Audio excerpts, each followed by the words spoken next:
Hello Uganda and all our viewers on Global TV Uganda.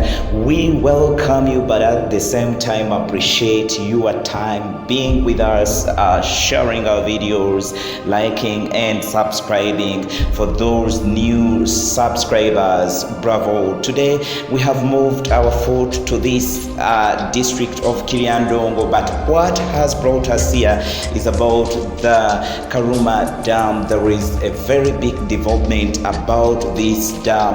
Of course, today we understand there has been an agreement made between the Uganda Tourism Board together with one board in charge of electricity in our country, the Pearl of Africa, to see this multi-billionaire project that started far back in 2013 being marketed across the world. This is something of beauty. It's going to create a very big impact for our country, because our country is such of the kind that has always attracted foreign investors, and guess what, all the investors that we have, they would like to see this country with the natural resources, those that can favor the investment projects that they take on. So today, as we move around this thing they call Karuma Dam, indeed it's something of beauty. Just check it out and you don't want to miss. Good afternoon to you all, our beloved followers. How are you doing? We hope everything is fine. We are Global TV Uganda. We pledged to give you information fully detailed as it happens here in the country Uganda. My name is Kusima Alvin, and I'll be hosting Mr. Padebran as always. Mr. Padebran, say hi to our followers. I do thank all our followers. I greet you in the name of the Almighty God, and to the Muslims, Assalamu alaikum wa rahmatullahi wa barakatuh.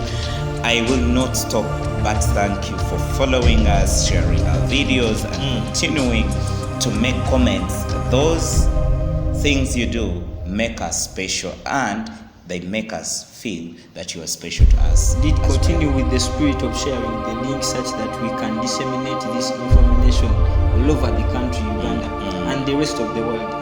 Mr. Padebran, today I want us to talk about the Uganda Tourism Board regarding the Karuma Dam. Yes.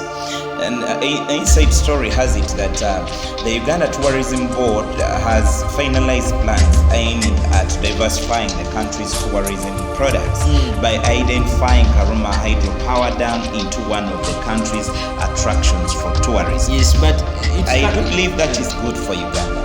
As a Pearl of Africa, you don't know what that means. It makes us a special country. As a country that is looking forward to increase on its foreign exchange income coming from this tourism sector, I believe this is good business to go. Now, come to Karuma Dam.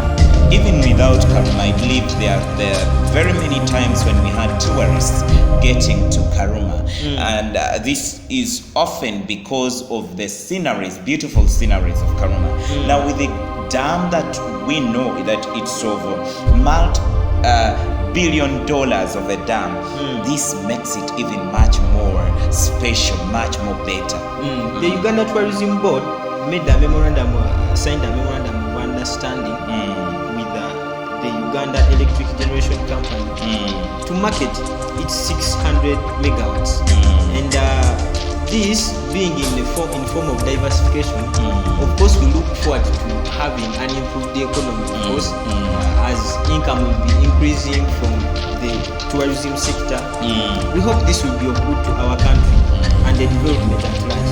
I want us to analyze the significance, the relevance of this association of the two bodies. Look here, that we've got the Uganda Tourism Board marketing the Uganda Electricity Generation Company Limited vis-a-vis the establishment of the Karuma Dam. Wow. Now, you are a tourism board, okay? Tourism board helping to market, the Karuma Dam. This, if put on the website of our Uganda Tourism Board, for it means it would be a way of, attracting foreign investors. Foreign investors tend to want putting money in strategic places, first of all, where there is peace, where there are natural resources that are in line of what they are going to invest, and of course hydroelectricity coming from water, if it is available, it is one of those things they are looking at. So in one way or another, it may not only help to attract the foreign exchange income for tourism, but also on the other hand, it would help in attracting a number of probable foreign investors to understand we are a country that is very rich with hydroelectricity, and so for establishment of a factory or industry can be very much possible in this country, as we have reliable hydroelectricity. The Karuma Dam also contains six tail-race branch tunnels and 2 tail-race tunnels, and I hope this will easily, it will ease movement of vehicles around and in and out. But let's look at attracting of foreign investors. Do we still need foreign investors in this country? Of course we do need them. When we talk about 1.7 billion USA dollars, apart from the very few Ugandan investors, local investors who have it, there are so many still, those that we call investors, who don't have this capacity of the working capital if we needed this. So we are talking about 1.7 billion USA dollars done. And we are talking about projects that may need a lot of money, say billions or millions of USA dollars in putting up industries, in putting up businesses, this and that. And also that as much as you can be in position to put up a business, say a factory or industry, so you need the market.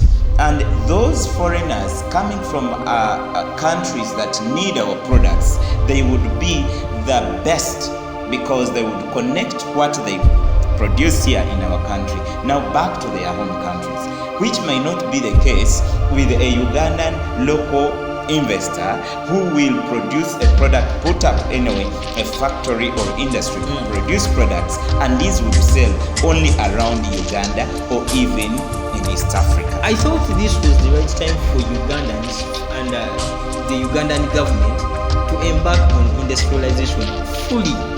Because whenever we welcome these foreign investors, they are accompanied with a lot. Free land, tax exemptions. That is where probably the government has to improve.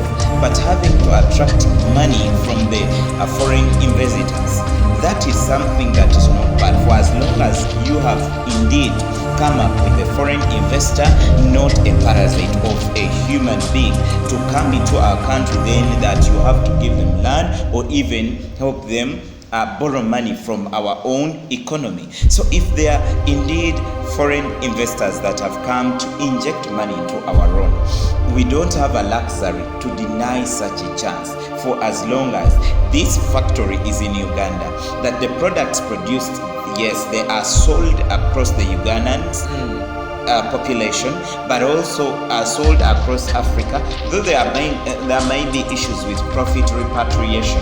But for this industry, factory would be around. For this industrial factory would increase on our infrastructural development. It would improve on the job availability of job for our jobless Ugandan youth and other age brackets. So I do believe it is something. In the same manner, we've always had mafias here in the country, and these mafias of ours have always come in the name of foreign investors, Chinese, Americans, Russians, that they have come to invest in money. Aren't we providing them an opportunity? And that is what I like. That is what I like. I like a thief who will steal and invest at home. If you are this thief that steals, but you are able to enrich your home, that's good to go. I'm not at all in support of corruption, but it's worse having this money bounce back into our economy and benefit not benefiting a few. It would be of a Ugandan. How would it feel? Because for them being mafias, look here, remember, look they are exempted from taxes. The difference is that if you have an industrial factory established by a foreign investor, that there would be profit repatriation. So a lot of profits will get back to their homeland. Now you have got the so-called mafia. My dear, some of these people that we call mafia indeed are people that have made their money genuine. If now given a chance that they can establish a factory or an industry, so to speak, that this money now remains here in Uganda, then they use it to expand their investments still here in Uganda. What's wrong with that? So I'm looking at this thing that yes, you have the money, you've invested in your own country, you've called upon your few friends and relatives to come and enjoy this money at the expense of other Ugandans. Any investor, or there are factories that require. If it is by there mafia, are factories that require hundreds of workers. Tell me, where on earth will this so-called local investor get friends and family members? Amounting to say 500 working in their industry. So in so doing, as much as the friends and relatives may be there, but a section of other Ugandans would be able to have providence of a job, providence of employment opportunity. This is what we need for this country. Yes, we are giving them employment opportunities, but again, if they are exempted from these taxes, if they are given this free land, then I'm just wondering how we are benefiting from the whole of this. But again, let me now not brand our local investors, those that may come in the labeled umbrella of being mafias. If we have them, they have money, they can afford putting up an investment here and there. Let's not frustrate them. In fact, I would be glad to see a local investor being provided tax exemption, probably land, other than having this given to a foreigner first before we think of our own. So let's prioritize our fellow Ugandans if they have capacity, as they are giving these opportunities. If they are having capacity, talk about the capacity. Should they have the capacity, or the government has the ability to give them capacity? Because I believe it has that ability. Rome was not built in one day. We have had some of these investors indeed, but we have always discouraged our own. Whenever they pay taxes, we close up their businesses. I don't see this right. I don't see this right when we are giving masses of land. You see the confusion that Ugandans can make, and it's absurd, is that you have to make beautification and organization of urban centers, like in the city. I think that's where you want to connect your point, that you have those so-called local investors in the informal sector selling their merchandise on the road, and probably having this and that business on the road. To me, this is something unacceptable. You've seen cities across the world. This is not what is happening. What is happening is having organized city. Now, away from that, to the issue of the local investor. If the local investor is indeed having capacity, so the government should support them. We've seen some of these local investors indeed being supported by the government. I don't think the one who is in construction of Nakivubo Stadium in the name of Hamis Doctor, is it Dr. Hamis Kigu? If I checked around, I don't know whether he has an Arab origin or an American origin or a European origin. That is a Ugandan. And he's doing investment anyway. I don't know why we failed to away from that. He has a lot of investments. He's someone who has, in fact, who is weighed at estimated income of $500 million. I believe he has what it takes within his capacity. So In any case, if one has no capacity, then we should not think that just because someone is a bodybuilder, yet they have never gone for any military training, so we have to take them for a war. We would lose. They have never held a gun, for God's sake. They have never even had a rocket launcher in their hands. How do they get into a war? How do you put this, a bodybuilder, onto a battlefield just because you know they are bodybuilders, very strong, so they can fight? That's the issue. The issue is having the capacity. So 1.7 billion US dollars were invested in this hydroelectric power dam, which is in Kiryandongo. Shall we expect? What a thing of a beauty. How do you see it? At least I've had a chance to see that thing looks beautiful for this nation. I believe that in one way or another, when you look at it, you'd think now you are indeed heading for Uganda to come in a middle income status. So have we had and things to do with this that? is something for development. You see, development and growth comes from you putting something in existence that was non-existent.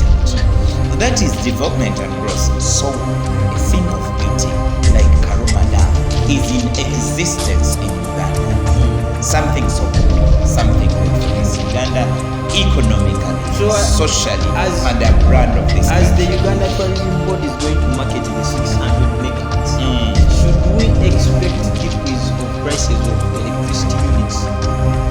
Other than attracting. Why do you take me there? Other than attracting foreign visitors to use this. We hope so. Let's continue hoping. Shall we continue Let's to continue live? hoping. Shall we continue to live at the expense Of hoping, yes. I've normally told people, if we still are sure that Jesus Christ is coming the next minute, next hour, and the next day, we are still hoping that he's coming and coming soon. How soon? So many people have passed on hundreds of years waiting for him. He is not yet on the doorway, but we have hope he's coming, and I am sure he'll be coming. Let us be hopeful. And action must be done. Thank you very much, indeed. Mr. Padebrand, for the analysis. I've been Kusima Alvin, and he has